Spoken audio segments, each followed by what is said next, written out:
बिस्मिल्लाहिर्रहमानिर्रहीम। अस्सलाम वालेकुम। आप उसामा गाज़ी यूट्यूब चैनल देख रहे हैं।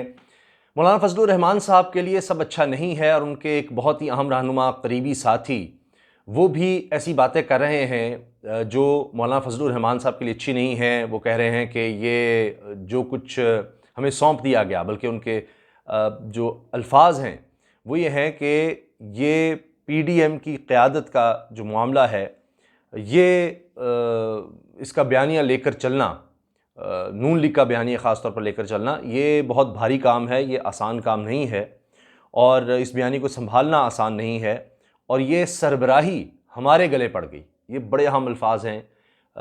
हाफिज़ हुसैन अहमद साहब सीनियर रहनुमा हैं JUIFA के, और उन्होंने ये कहा है कि ये सरबराही यानी मौलाना फजलुर रहमान साहब PDM के सरबराह बन गए हैं। ये वो कह रहे हैं कि JUIF के गले पड़ गई है, ये हमारे गले पड़ गई है और होना ये चाहिए था कि ये नून लीग इसकी क़यादत करती, लेकिन शहबाज शरीफ ने बड़ी चालाकी दिखाई और एक तीर से तीन शिकार कर गए और अपनी ज़मानत उन्होंने करवाने की कोशिश ही नहीं की और इस तरह से PDM की क़यादत से भी हट गए और जो मसला आना था उससे भी बच गए और ये कहेंगे कि जी मेरा तो इसमें कुछ लेना देना ही नहीं। अब देखिए कि ख़ुद हाफिज़ हुसैन अहमद साहब JUIFA के रहनुमा ये कह रहे हैं कि ये नून लीग में दो बयानिए चल रहे हैं, एक लंदन का है, एक पाकिस्तान मुस्लिम लीग का है और एक लंदन की नून लीग का है। तो ये अब JUIFA की तरफ से ये वाज़े आना, ये बड़ा लम्हे फ़िक्रिया है। तो सब कुछ फजलुर रहमान साहब के लिए अच्छा नहीं है, ठीक नहीं है, ये सब अपनी जगह, मगर इस वक्त मौलाना फजलुर रहमान साहब बड़ा सख्त इस वक्त स्टैंस ले चुके हैं और अब तो उन्होंने जो ताज़ा बयान दिया है, एक तो मैं उस तरफ आता हूँ, जो एयाज सादिक साहब के पास जाकर जो कुछ कहा वो बड़ा मानी खेज़ है, लेकिन इससे पहले ही वो कह चुके हैं कि अब कोई मुज़ाकरात नहीं, मुज़ाकरात से साफ इनकार कर दिया उन्होंने और कहा कि अब तो नए इलेक्शन ही हैं, सिर्फ और सिर्फ नए इलेक्शन, अब किसी से मुज़ाकरात नहीं होंगे। इस बयान से सिर्फ 3 दिन पहले वो ये कह रहे थे कि ये हुकूमत तो है नहीं, ये तो सिलेक्टेड हैं और इनके साथ मुज़ाकरात नहीं, इनके इत्तेहादियों के साथ मुज़ाकरात हो सकते हैं। यानी वही बात जो वो कहते हैं जी इनको लाने वाले यानी इस्टेब्लिशमेंट की तरफ उनका इशारा होता है, तो उनसे मुज़ाकरात हो सकते हैं। लेकिन अब वो कह रहे हैं कि मुज़ाकरात हो ही नहीं सकते, अब तो सिर्फ और सिर्फ नए इलेक्शन। इसकी वजह यह है कि मौलाना फजलुर रहमान कहते हैं कि उनके साथ पहले भी धोखा हो गया।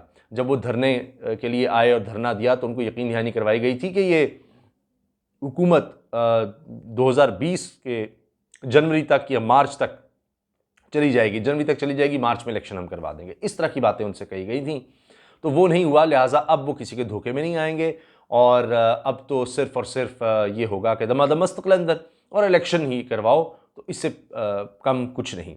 अब देखिए एयाज सादिक के जाकर वो क्या कह रहे हैं, उनके पास जा रहे हैं और अगरचे वो जुमले एयाज सादिक वाले या नून लीग वाले नहीं हैं, लेकिन वो बिल्कुल उनके साथ खड़े हैं। मियाँ नवाज शरीफ साहब तो सब कश्तियाँ जला चुके, उन्होंने तो बिल्कुल लुटिया ही डुबो दी है, कम से कम अपने ख़ानदान की सियासत के लिए तो, और अब नून लीग के लिए भी मुश्किलात आ गई हैं। तो नून लीग लंदन का तो कोई मुस्तकबिल नज़र नहीं आता, लेकिन नून लीग जो पाकिस्तान में है वो भी मुश्किलात का शिकार हो रही है। फजलुर रहमान साहब ने एयाज सादिक से मुलाकात के बाद ये कहा कि ये हुब्बुल वतनी के सर्टिफिकेट देने का इख्तियार किसी के पास नहीं होना चाहिए, और फिर उन्हें तौहीन के हवाले से बात की कि यहाँ तो रिसालत के हवाले से गलत बातें हो जाती हैं, वो लोग बच निकलते हैं, सहाबा की गुस्ताखी करने वाले बच निकलते हैं, उनको बाहर भेज दिया जाता है, तो हम तो किसी की तौहीन के कायल नहीं, अदालतों का एहतराम होना चाहिए, लेकिन हम अपनी तौहीन भी नहीं होने देंगे। और फिर जब ऐसी शख्सियात की तौहीन हो जाती है तो फिर ये इदारे किस तरह से कहते हैं कि उन पर तनकीद ना की जाए, या उनके सरबराहान क्या कैसे तनकीद से बच सकते हैं, या उनके ख़िलाफ़ अगर कोई बात हो जाती है तो वो किस तरह से ऐसी बात कर सकते हैं। तो यानी जो कुछ एयाज सादिक ने कहा वो कह रहे हैं कि ये कोई इतनी बड़ी बात नहीं है, कह दिया तो क्या हो गया, यहाँ तो ऐसी तौहीन हो चुकी है और लोग जा चुके हैं। लेकिन इसमें एक बड़ा सवाल ये है कि चूँकि ये फिर वो मज़हब वाली बात आ जाती है कि यही इल्ज़ामात तौहीन के ये नून लीग की लीडरशिप पर भी लग चुके और एहसन इकबाल साहब पर हमला भी हुआ। तो ये भी एक मामला है, जब फजलुर रहमान साहब ये बातें कर रहे हैं तो उसमें ये चीज़ें भी बाद में इस्तेमाल हो सकती हैं और इससे पीपल्स पार्टी भी मौलाना से डिस्टेंस हो सकती है। खैर, अच्छा अब देखिए कि ये जो मामलात हैं, क्यों फजलुर रहमान साहब इतने सख्त हो रहे हैं। मैं आपको उनके भाई अताउर रहमान की बात बताना चाह रहा हूँ, जिन्होंने सेनेट में ये कहा, बड़े ही सख्त जुमले थे, बड़े ही सख्त जुमले थे, और एक तो ये कि जी उन्होंने इशारा ये दिया कि जैसे ये जो दहशतगर्दी हो रही है पीडीएम के जलसों से पहले, ये खुद करवाई जा रही है। इतना खौफनाक उन्होंने ये बयान दे दिया। फिर वो कहते हैं जी मदरसे के बच्चे मिले हैं, मदरसे के बच्चे मिले हैं आपको पीडीएम के जलसों के हवाले से। तो यानी उनका मतलब ये था कि ये बातें चल रही हैं कि हुकूमत सोच रही है, ऐसा कानून लाने की बात हो रही है कि मदारिस के बच्चों को जो दीनी तालीम हासिल कर रहे हैं, उनके वालिदैन ने इसलिए उनको भेजा है, उनको सियासत के लिए इस्तेमाल ना किया जाए, उनको सड़कों पर ना लाया जाए, उनसे धरने ना दिलवाए जाए, उनको वायलेंस की तरफ ना लाया जाए। इसके रोकथाम के लिए कानून की बात हो रही है। तो ये फजलुर रहमान साहब के लिए नो गो एरिया ही नहीं, उनकी स्ट्रेंथ ही है, मदारिस उनकी स्ट्रेंथ है। हत्ता कि शेख रशीद साहब कह रहे हैं कि उनके पास मदारिस की ताकत है फजलुर रहमान साहब के पास, और जिस दोराहे पर इस वक्त मुल्क आ चुका है, यहां नतीजा कुछ भी निकल सकता है। तो इसीलिए फजलुर रहमान साहब को सरबराही दी गई है पीडीएम की कि असल स्ट्रीट पावर सिर्फ फजलुर रहमान साहब के पास है, और वो पहले शो करवा चुके हैं। इसी वजह से ना तो पीपल्स पार्टी, ना नून लीग, ना दीगर जमातें उस तरह की स्ट्रीट पावर दिखा सकती हैं। अगर धरना देना है, लॉन्ग मार्च करना है, तो सिर्फ और सिर्फ मौलाना फजलुर रहमान साहब, चूंकि उनके पास मदारिस की ताकत है, बच्चे हैं, उनको वो ला सकते हैं, मोबिलाइज कर सकते हैं, उन्होंने पहले भी दिखा दिया है। तो ये काम सिर्फ और सिर्फ पीडीएम के अंदर अगर कर सकता है तो मौलाना फजलुर रहमान है। तो यही वजह है कि अताउर रहमान साहब के ख्याल में और JUIFA के ख्याल में कि ये अगर हो गया, इस तरह कानून लाया गया, तो ये फिर बहुत बुरा हाल हो सकता है JUIFA का, और ये उनके लिए नो गो एरिया है, रेड लाइन है, वो किसी सूरत इसको क्रॉस नहीं होने देंगे। और इसका वो इशारा दे रहे हैं कि खबरदार ऐसा कानून लाए, क्योंकि क्यों नहीं ला सकते मदारिस के बच्चों को इस तरह बाहर और लाकर सड़कों पर बिठाना और ये सारा कुछ करना। तो ये उनके लिए बहुत अहम है। अब देखिए कि दिसंबर की बड़ी बात हो रही है। फजलुर रहमान साहब ने फिर कहा है दिसंबर में हुकूमत जा सकती है, क्योंकि दिसंबर में कुछ अहम शख्सियात की तब्दीलियां होनी हैं, कुछ रिटायरमेंट्स होनी हैं, और इस वजह से वो ये समझ रहे हैं कि शायद उस वक्त कोई बड़ा भौचाल आ सकता है, ये जो दबाव क्रिएट हो रहा है इसका कोई रिजल्ट निकल सकता है। दूसरी तरफ हुकूमत भी काउंटर कर रही है। एक तो ये कि महंगाई को कंट्रोल करने की सरतोड़ कोशिशें हो रही हैं। गंदम के बहरान के हवाले से ये कि जहाज़ आ रहे हैं, जैसे जैसे इंपोर्ट हो रही है गंदम, तो उम्मीद यह है कि कीमत नीचे जाना शुरू हो जाएगी। फिर इसी तरह से चीनी दरामद की जा रही है, और पेट्रोल में ख़ास तौर पर पेट्रोलियम मसनूआत की कीमतों में कमी की गई है। ये भी इस वजह से भी है कि इसका भी कुछ इम्पैक्ट आए और महंगाई कुछ हद तक कंट्रोल हो। इसके साथ एक और चीज़ ये है कि वबा की दूसरी लहर का ऐलान कर दिया गया है, और अब तो बरतानिया में तो लॉकडाउन का ही ऐलान कर दिया गया है वहाँ के वज़ीर आज़म की तरफ से। तो इससे अंदाज़ा होता है कि ये हुकूमत भी ये चीज़ लेकर आ सकती है कि जी ये वबा की दूसरी लहर आ चुकी है, तो इस तरह के जलसे जुलूस ना किए जाएं। एक ये मामला हुकूमत इस तरफ भी जा सकती है। असल चीज़ है कि महंगाई को कंट्रोल करना है, तो उस वक्त इस वक्त हुकूमत पूरी तरह से उस पर तवज्जो दे रही है कि अगर वो महंगाई कंट्रोल कर लेते हैं तो ये जो भी बातें करते रहे लोग उस तरह से इनकी तरफ नहीं देखेंगे, और वैसे ही जो इदारों के ख़िलाफ़ बातें हैं उस तरह की बातों से तो लोग सड़कों पर आने वाले नहीं हैं। जो महंगाई है उसकी वजह से आ सकते हैं। बाकी जितने इनके कारकुन हैं उन्हीं को लाया जा सकता है। मैस मोबिलाइजेशन, यानी आम आदमी निकल पड़े जो किसी पार्टी का नहीं है, उनका कारकुन नहीं है, उस तरह से मोबिलाइज नहीं होता, तो उसको बाहर नहीं फिर निकाला जा सकेगा। उसके लिए हुकूमत कर रही है। फिर यह कि एक तो गिलगित बल्तिस्तान के इलेक्शन में फजलुर रहमान साहब को लगता नहीं है कि कुछ खास वहाँ से हासिल हो सकता है।